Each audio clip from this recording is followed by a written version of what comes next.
I don't think marriage should be about money, but some people really care about wealth more than anything else. My sister-in-law, Laura, is one of those people. I never thought greed would become such a big issue over an inheritance after my brother, a well-respected surgeon, died. I'm Julia Roberts. I manage a jewelry store, and I'm happy being single at 35. However, I've been thinking about marriage since my boyfriend recently proposed. Our families are getting together tomorrow to celebrate our engagement, but I can feel tension brewing. My older brother Kyle, who is a well-known surgeon in Paris, has always looked out for me and taught me a lot because he's much older. He jokes about checking out my boyfriend as if he were my dad, which makes me laugh. But I can tell he's a bit worried. Kyle's marriage to Laura, a very beautiful woman with questionable morals, really shows the conflict between looks and true character. Despite their glamorous life, Laura's love for luxury puts a strain on our family relationships. Her need for expensive things often comes before her promises, leaving us let down and upset. At first, we overlooked Laura's behavior, thinking it was because of the pressure to look good. But as she started skipping more family events, our patience started to wear thin. Her decision to cancel on tomorrow's gathering at the last minute for tea at a fancy hotel is a perfect example of her selfishness.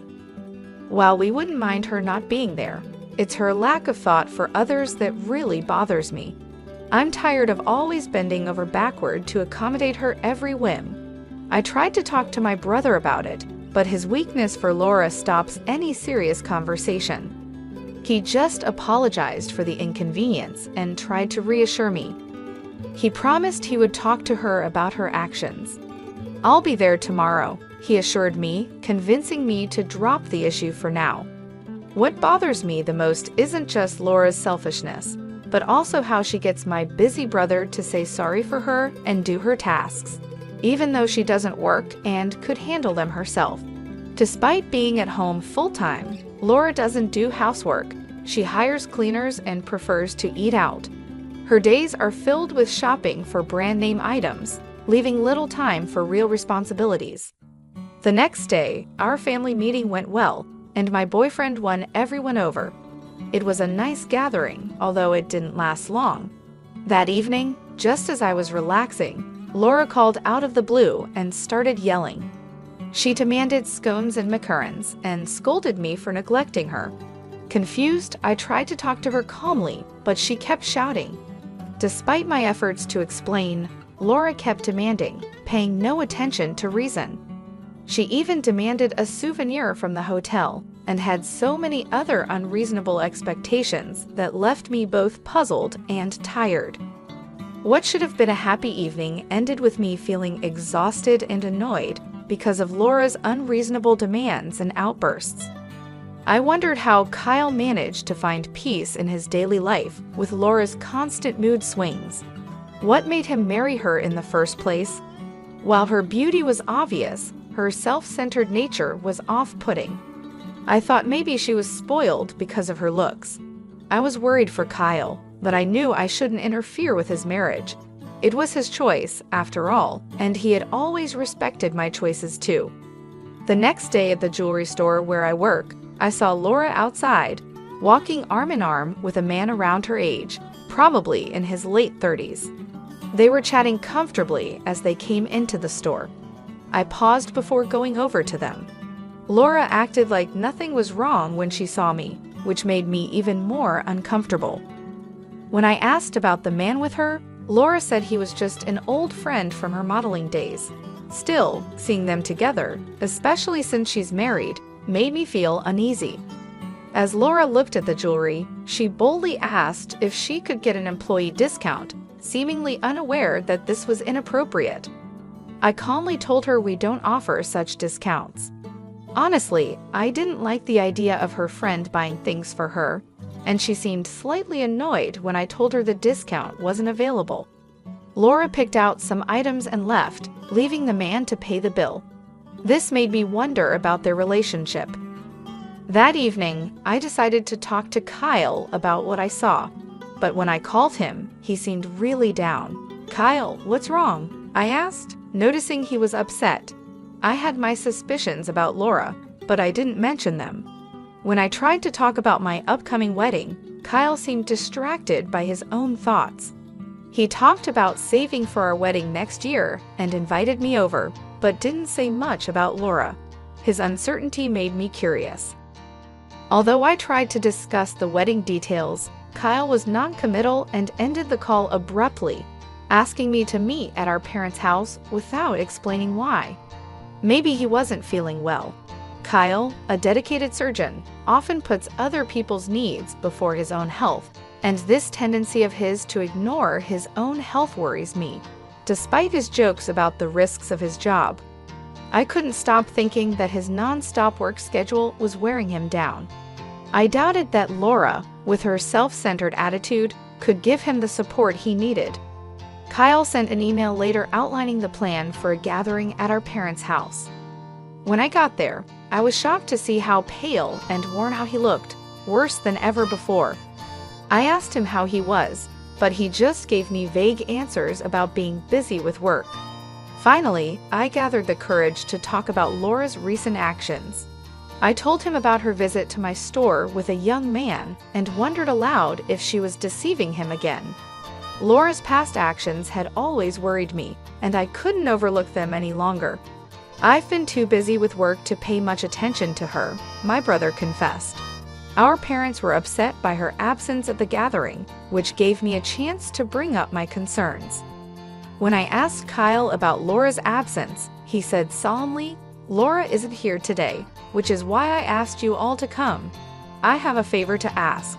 With a serious look, Kyle shared some shocking news. Despite our shock, he stood firm, leaving us stunned. 5 months later, tragedy struck as my brother died from stomach cancer, a result of constant stress and overwork. It was a harsh truth to face. Despite his commitment to saving others, he had neglected his own health. He had started to see signs and went through tough tests that confirmed his illness. We wished he had told us sooner. Tears flowed at his funeral, surrounded by a deep feeling of loss. I remembered all the ways Kyle had supported me during my early challenges. His death before he even turned 20 left us overwhelmed with grief.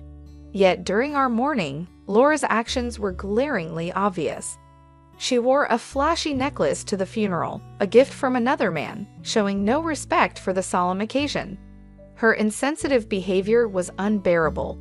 Overcome with anger, I confronted her. "Why are you wearing that?" I asked, my voice shaking. "Don't you realize how much my brother cared for you?" Laura just smiled, seemingly untouched by the seriousness of the situation. "I know," she replied carelessly. "It's just how the world works.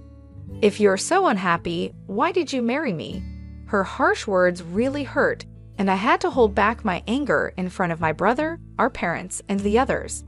It was clear that Laura didn't care about my brother's memory at all. Her selfish behavior and her careless talk about their marriage and waiting for her inheritance made me furious. Before I knew it, I almost slapped her, but a man by her side caught my hand.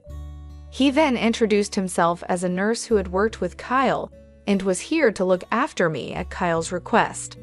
I was confused and trying to understand everything going on. Despite the sadness of the funeral, hearing the laughter of the nurses and doctors, who were Kyle's colleagues, brought me a moment of comfort amidst the chaos.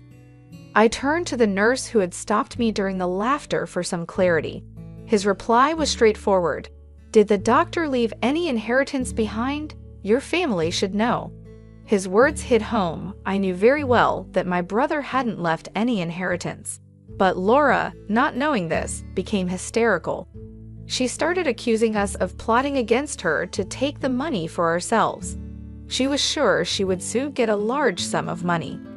As Laura's accusations grew louder, the nurse's amusement turned into full laughter. Seeing things getting out of hand, my dad stepped in, calm but assertive. "Do you really not know?" he asked her.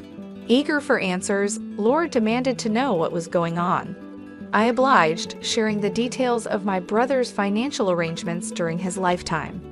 He had set aside €20 million specifically for my wedding and had other generous gifts planned as well.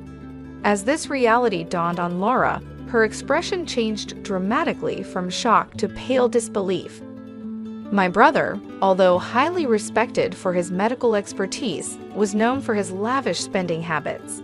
He indulged in extravagant parties, exclusive dinners, and luxurious accommodations as a way to relieve the stress from his demanding career and family responsibilities. Despite his intent to share these joys with Laura, she was notably absent during both his challenging and celebratory moments. It was not Laura who stood by him during tough times. Instead, it was his colleagues and friends, the very people who were now gathered to pay their respects, who supported him. The nurses, whose laughter had earlier filled the room, began to share poignant memories of my brother's acts of kindness and generosity. They recounted how, despite his hectic schedule, he always made time to look after them, hosting gatherings that left a lasting impression. Their stories deepened their admiration for him, inspiring them to strive harder in their own careers. As they spoke, they revealed another significant act of kindness from my brother: the donation of the remainder of his estate to the hospital. Representatives from the hospital were present and expressed their gratitude for his contribution, which would help alleviate their annual struggles with research funding and improve future medical care. Witnessing the extent of my brother's compassion towards others, I couldn't help but feel a pang of disappointment towards Laura. While he had impacted so many lives in such positive ways, Laura, who should have been his closest companion, displayed nothing but selfishness and greed. Months later, Laura contacted me, her tone as demanding as ever, eager to secure what she believed was her rightful inheritance. However, her careless management of the estate affairs revealed a shocking truth. Despite my brother's considerable earnings, his assets were nearly depleted. In her pursuit of the mansion and other properties, Laura had overlooked the fact that Kyle had accumulated significant debts. This oversight left her with only a fraction of what she had anticipated. Her pleas for help were met with no sympathy, as her earlier behavior had alienated those who might have otherwise been inclined to assist her. I made it clear to Laura that with Kyle's passing, the family ties that loosely bound us had effectively dissolved. Her behavior throughout had spoken louder than any words could, revealing her true motives despite her claims of affection for my brother. "I could potentially help you out of this trouble," I told her. "But how can you expect that after you've been so blatantly selfish?" My voice was tinged with disbelief and disappointment as I spoke. Laura's response was fraught with impatience, a stark contrast to the composed facade she usually maintained. She was grappling with the new and harsh reality of inheriting not only the mansion, but also the substantial debts that came with it. I reminded her, somewhat coldly, that inheriting meant taking responsibility for both assets and liabilities. I even pointed out that she had the option to renounce the inheritance within 5 months of being informed. The suggestion that she might sell the luxury items she had amassed over the years to cover the debts only elicited a flood of tears and desperate pleas for forgiveness. Despite her remorse, or perhaps because of the insincerity I felt underlined it, I found myself unable to offer any consolation. The conversation ended with a heavy heart on my part, as I was unable to reconcile her past actions with the cherished memory of my brother. Following Kyle's death, the plans for my wedding had to be postponed by a year. During this challenging period, the cloud of depression lingered over me, a stark reminder of the loss and betrayal I had experienced. Recognizing my distress, my husband and his family extended their heartfelt understanding and support. Their compassion was a beacon of light during a time darkened by loss and disappointment.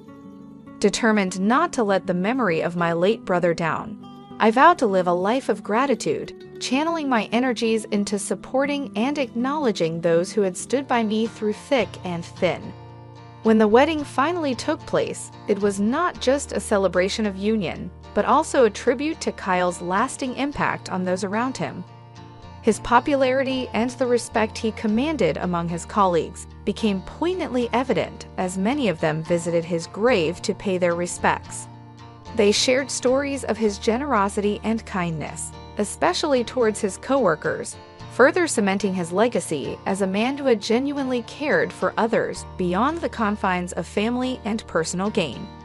Through these reflections and tributes, the wedding became a dual ceremony of love and remembrance, intertwining my new beginning with the honoring of a life that, while tragically cut short, had profoundly touched many.